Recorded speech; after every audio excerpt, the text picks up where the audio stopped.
Ako nga pala si Andrew Reyes, ako magbubuhay sa Kabanata. Kanan na po sa kanan ng utama. Nakakawin na lang. Unang Kabanata, isa, pamagal, ang pagkakabalan sa dagat. Mga tauhan, si Elias ang kaibigan ko sa Crisostom Ibarra. Si Crisostom Ibarra, ang binatang hinihiro ni Manantara. Sa rento, ang lumabas at sinirasat ang nangyari. Guarda si Philip, ang mga tumugis ni Crisostom Ibarra. Tagpuan, ang tagpuan ng kabanatang ito ay nangyari sa dagat. Ang halagang pangyayari. Plano ni Elias na itago sa Ibarra sa bahay ng kaibigan sa Magdaluyo.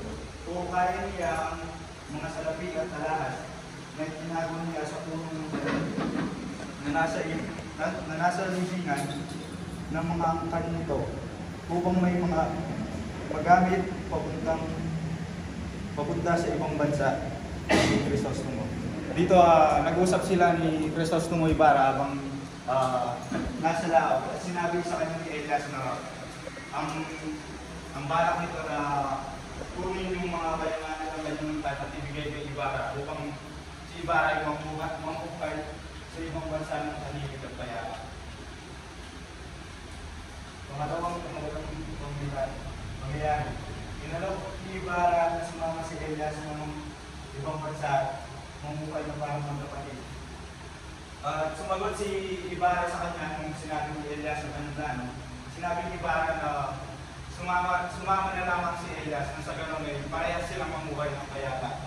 Ngunit tumanggi si Elias at gusto ni Elias na manatili sa bansa. Pangatlong mahalagang pangyayari ang pagdaan nila sa Santa Ana. Habang dumaan sila sa Santa Ana na bumalik sa alaala ni Elias ng nung siya'y bata pa na payapa lamang ang buhay at walang kaguluhan. Kasaktulan. Pinahinto ng bantay si Elias kung pagkatanong kung saan siya nanggaling. Isang sarento ang lumabas at sininasat ang nangyari. Sa kasaktulan ng kabanatang ito ay habang tumatakas si Elias at Ibarra, naririnig na nila ang mga Guardia Civil, ang mga kabayan ng mga Guardia Civil na tumatakbo sa ilalim ng tulay. At dito ay kinarap sila ng isang sarento at tinanong si Elias kung siya sa nagmula. Ang sabi ni Elias ay dahil siya sa Maynila, magrarasyon siya ng damo sa mga kabayan ng Konsihal at Kupra. Sinabi pa ng sarento kay Elias na huwag siyang magpapasakay ng sino man sa kanyang bangka. Tunggalian. Habang naglalayag si Elias at Ibarra, nakita ni Elias ang mga Guardia Civil. Inutusan ni Elias si Ibarra na magtago at si Elias ay tumalon sa bangka. Inabol ng mga Guardia Civil si Elias. Kada ilalabas niya ang kanyang ulo, ay pinapakutakal nito ng mga Guardia Civil. Dito, napansin ni Elias na mayroong sumusunod sa kanilang likuran. Inutusan ni Elias si Crisostomo Ibarra na magtagaw sa mga dala nilang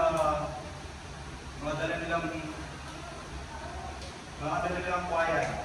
At umiga siya doon at nasa katayaran ng bangka na rin ng tubig.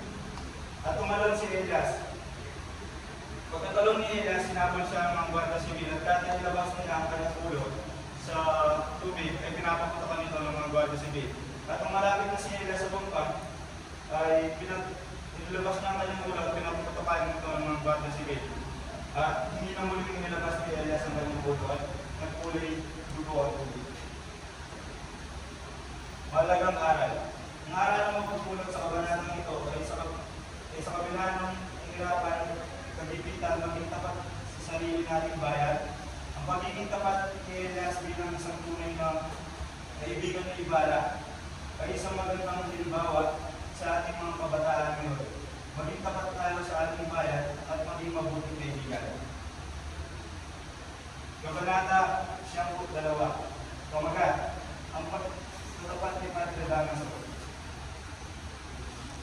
Mga tauhan, Maria Clara, ang talaga na ikakasal kay Linares, Padre Damaso, ang tunay na ama ng Maria Clara. Tagpuan, ang tagpuan ng kabanatang ito ay nangyari sa bayan ng Matutunda. Mahalagang pangyayari, ang pagluluksa ni Maria Clara. Maraming nakakapagsakit ng pagkain, ngunit hindi ito pansin ni Maria Clara. Ang tinitignan niya lamang ay ang dyaryo na naglalaman sa pagkamatay o sa pagkamatay ni Crisostomo Ibarra sa pagkalusot. Ngunit hindi niya naman ito binabasa. Pinuntahan ni Padre Damaso si Maria Clara. Dito, pinuntahan ni Padre Damaso si Maria Clara. Nakiusap kagad si Maria Clara sa kanya na sirain ang kasal niya kay Linares. Dahil ayaw ni Maria Clara na ikasal sa kay Linares. Kasundulan. Ipiniliwanag ni Padre Damaso kung bakit niya nais may kasal si Maria Clara kay Linares. So, dito umiiyak si Maria Clara, nais niya sirain ni Padre Damaso ang kasal na kay Linares. Ngunit sinabi ni Padre Damaso na pakumanin mo kung nasasaktan ko ang iyong damdamin. Nais ko lang na maging maganda ang iyong buhay. At iniisip lang ni Padre Damaso ang kinabukasan ni Maria Clara. Dahil kung ikakasal daw siya kay Crisostomo Ibarra, ay magiging kawawa siyang mga ina ng kanyang mga anak.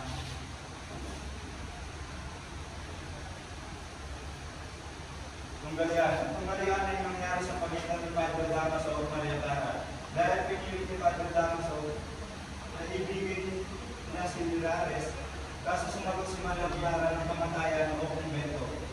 Dahil ayaw niya ikasal dito.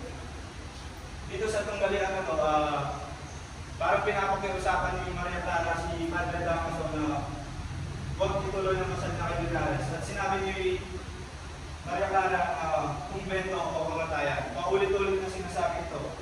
Sinabi na kay Padre Damaso na mamili ka, kumbento o kamatayan. Dahil si Padre Damaso ay malaki ang tiwala niya o malaki ang kutob niya na itutuloy ng dalaga ang kamatayan kung hindi niya hayaan pumasok ito sa kumbento. Kaya hinayaan niya lamang Padre Damaso kung pumasok sa kumbento si Maria Clara. At pagkatapos ng kumbento si Padre Damaso sa sala at pumasok ng kumbento. Mahalagang aral. Ang mahalagang aral sa kabanatang ito ay hindi natin pwede pangunaan ng isang tao sa kanyang nararamdaman.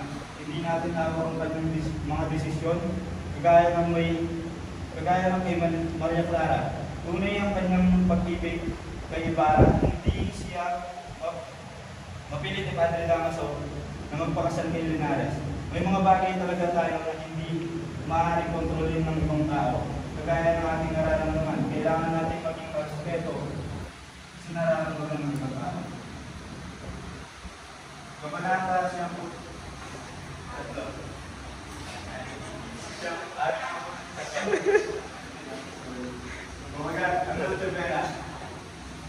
Mga tauhan, lolo, talaga, ang batang lalaki, at batang babae, Basilio, Sisa, Kapitan Tiago, Dinong Pintico, Sisa, Victoria, Vidal, at Mana Rupa. Ang tagpuan ng mga lalaki nito ay sa libis ng mundo. Mahalagang pangyayari, may paalam sa Basilio sa matanda na umuwi na sa kanilang bayan para makasama niya ang kanyang inanang si Sisa at mga kapatid ng si Basilio ay inalagaan ng isang matanda sa mundo at siya dalawang buwan na inalagaan niya. Si Basilio ay meron pa sulat doon. Nagpaalam si Basilio na ng matanda, nagpaalam siya na uuwi na siya sa kanilang daan dahil nalalapit na ang Chimera na gusto ni Basilio na makasama niya ang kanyang ina at ang kapatid ng si Crispin. Sa una ayaw kumain ng matanda dahil nga hindi pa ganun kagaling si Basilio. Ngunit tinignan niya ang mata ng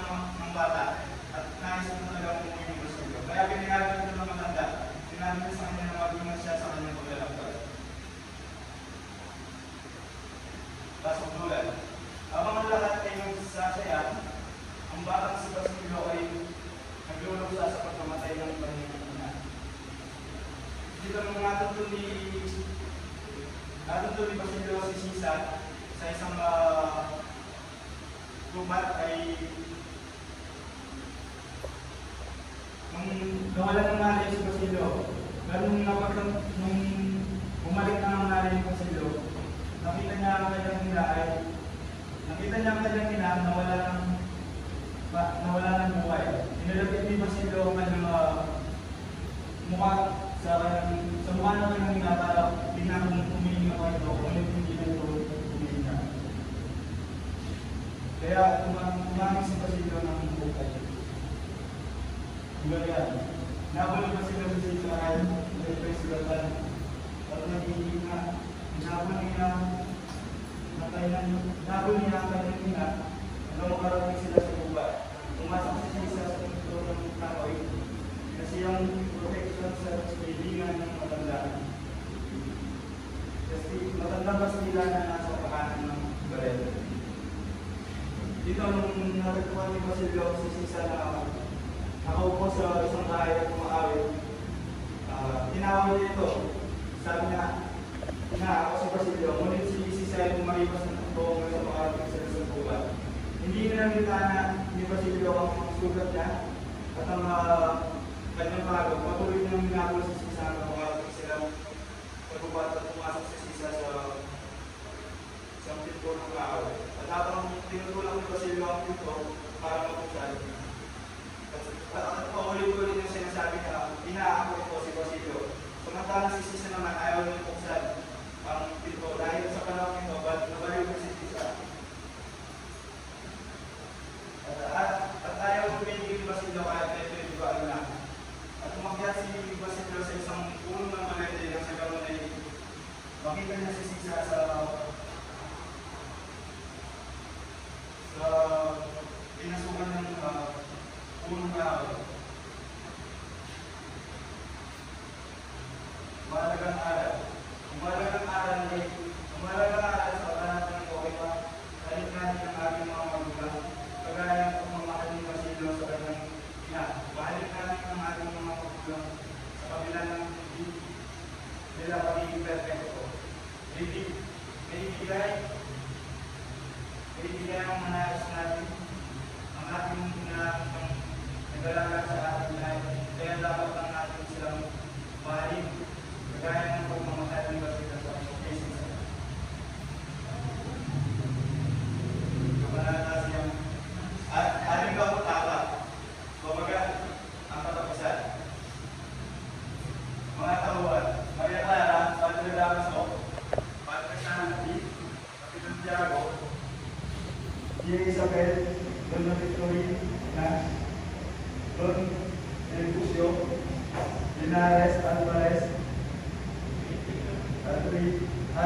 Arianda, ang dalawang sundalo. Nagpuan. Sa kabanatang ito ay mayroon tatlong pagpuan na banggit. Ito ay ang San Diego, Maynila, at Santa. Mula nang pumasok si Maria Clara sa mundo ito, iniwan na ni Padre Damaso ang lumayan para ang nasa sumingin na kagaya ni Padre Santi. Si Padre Santi naman ay Padre Santi naman ay naghihintay na maging isang obispo. Makaraan ng ilang buwan, tumunggang si Padre Damaso ng utos ng MRT provincial para magtura sa isang malayong probinsya. Yun ay ganap na yung samahan ng kanyang loob. At ito yung naging dahilan ng pagkamatay ni Padre Damaso. Ang ilan naman ay sinasabing dahil siya nabumumot, sinabi ng doktor na ang kanyang hindi namatay ayaw sa mga samahan ng loob.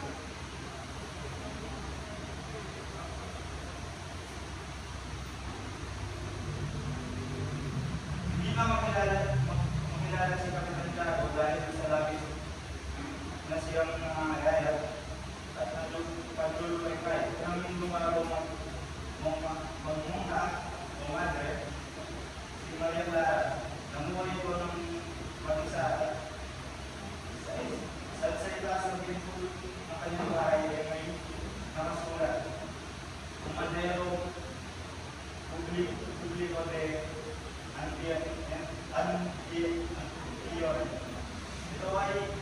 yung kapitalitado.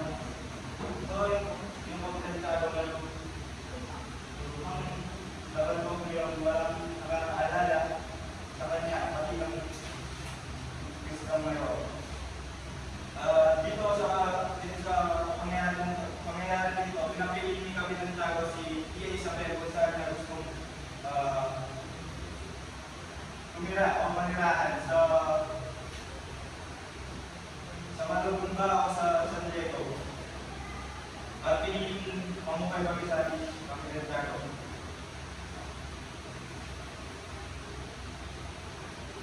At kung wala lang kay Linares, si Linares ay namatay sa isang sakit na umpahan ay dysenteria na nakabuhay po sa mga pagkain. At si doon na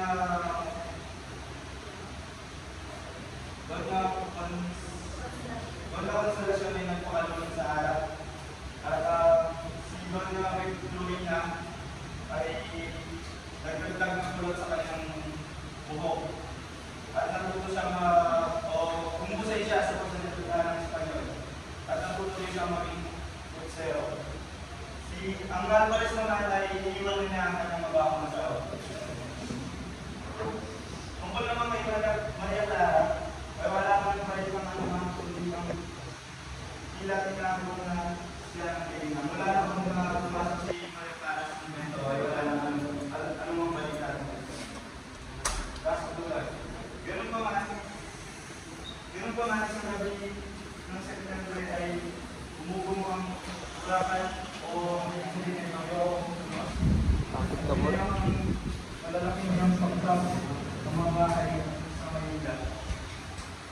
Ang araw ng September ay binunaw ng malakas na bagyo ang Maynila. At may dalawang sundalo na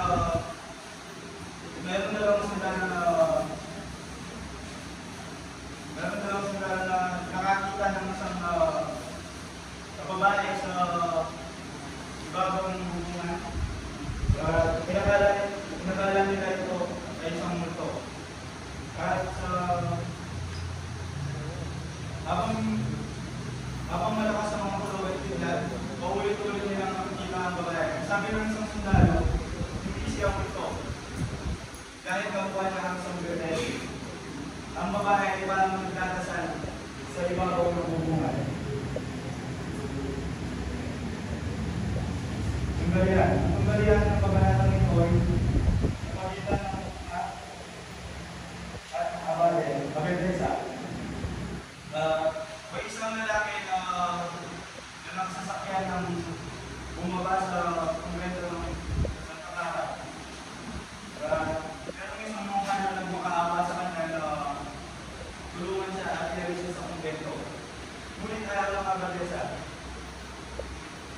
Kaya walang nagawa ang isang lalaki na nakasakyan ng bumaba. Makalagang aral. Magbabas ko sa kabanatang ito, ang napagdala ko na ang panahon sa panahon natin ngayon, ang may mga kapangyarihan, kaya sila ang nakalalo ng kaya. Dapat lang tayo ay magsika at magkaroon ng edukasyon para hindi tayo mamakang ng tao.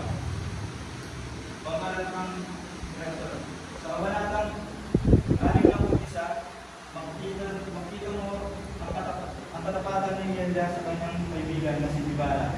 Ang ganitong ibigay ang kanyang buhay para sa kaibigan. Kahanga-hanga ang isang tulad ni Elias, kahit sariling buhay ay itataya niya para sa kanyang kaibigan. Sa kabanatang 62, makikita dito ang pagmamahal ng isang umiibig at ang pagmamahal ng isang ama. Bawang iniisip lamang ni Padre Damaso ang kapakanan ni Maria Clara. Sa kabanatang 63 ay isang tunay na malasakit at pag-ibig ni Basilio sa kanyang ina na si Sisa.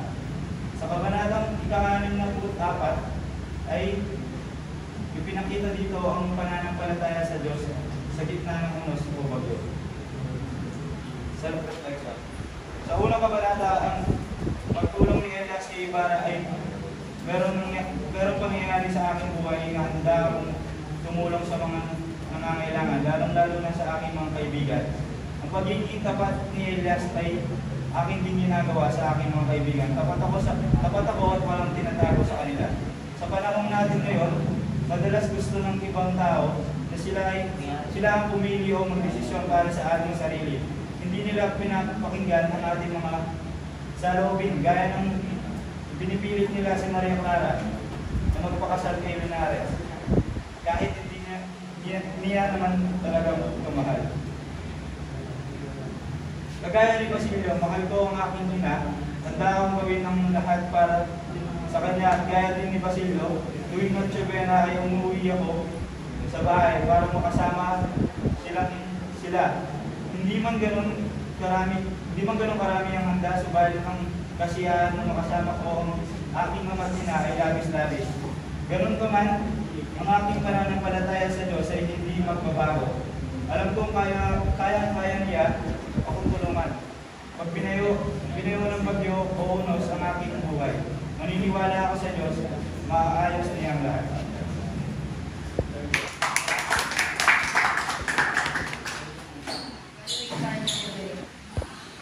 Sa delivery, yung voice quality ay ayos naman, dinig ng lahat. Use of language naman ay medyo hindi niya alam yung mga Tagalog ng mga numbers. Halimbawa, wala naman kasing kabanata 72 sa Noli Bitangin na hanggang 64. Ang masasabi ko lang ay ang negative mong komento ay pag nagbabasa ayusin yung digit-digit diretso lang. Saka yung yung nakita ko yung tunggalian yung sa voice quality and pronunciation, binigyan ko siya ng 70. Facing confidence and use of language, binigyan ko siya ng 7, total of 24. Para sa technical, sa font size, binigyan ko siya ng 3 kasi may mga ibang bahagi na sobrang liit ng mga font size. Then sa technical, binigyan ko rin siya ng 3 out of 5 kasi kagaya nga ng sinabi ni Justin, may ibang words na yung pagkakalagay, mali yung pagkakaspell. And then dun sa isang bahagi doon, yung mga character, parang hindi sila nakaayos ng pagkakalagay. Sa color combination goods naman, kaya binigyan ko siya ng 9. Total, 15 out of 10. Reflection. Sa reflection niya, nakabase naman yung kanyang reflection sa kanyang report, kaya bibigyan ko siya ng 42. Overall, Kita naman natin na alam niya yung i-report niya, kaso minsan namutan siya, kinakabahan siya, kaya bigyan ko sa 3. Binabantan kasi ako.